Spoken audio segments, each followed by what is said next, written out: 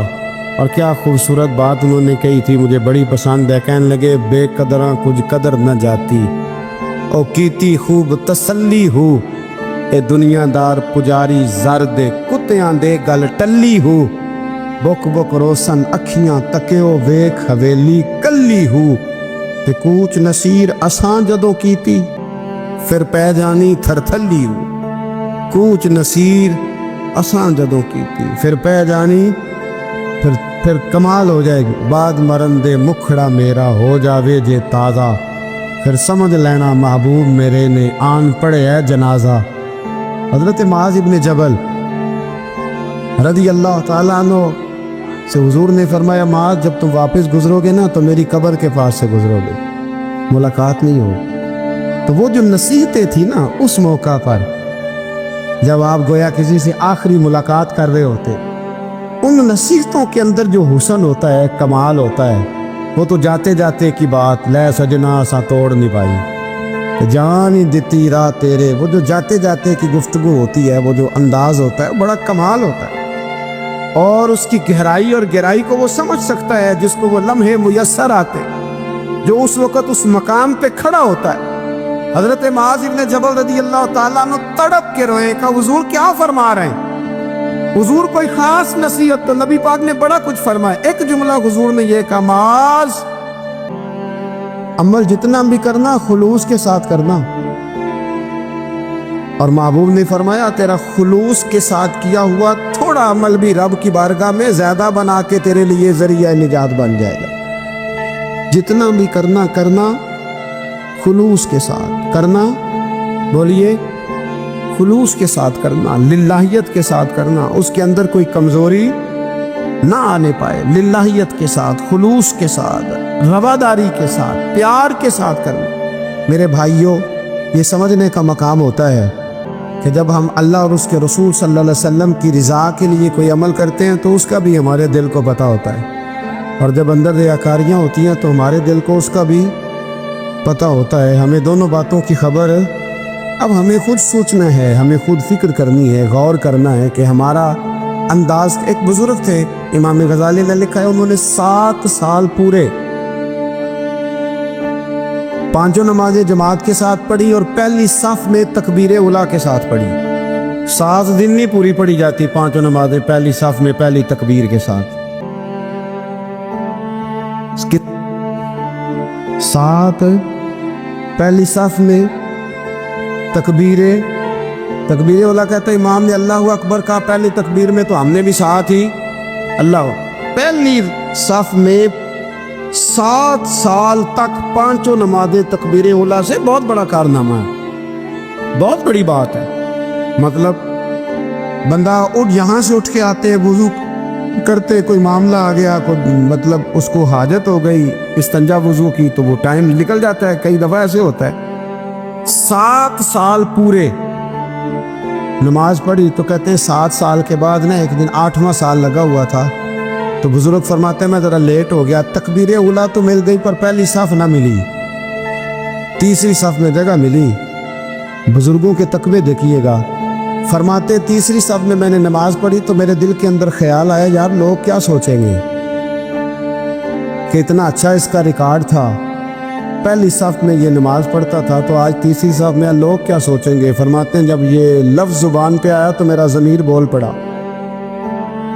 جب یہ سوچ دل میں آئی تو میرا اندر تڑپ اٹھا، چھم چھم میرے آنسو نکلنے لگے، میں رویا۔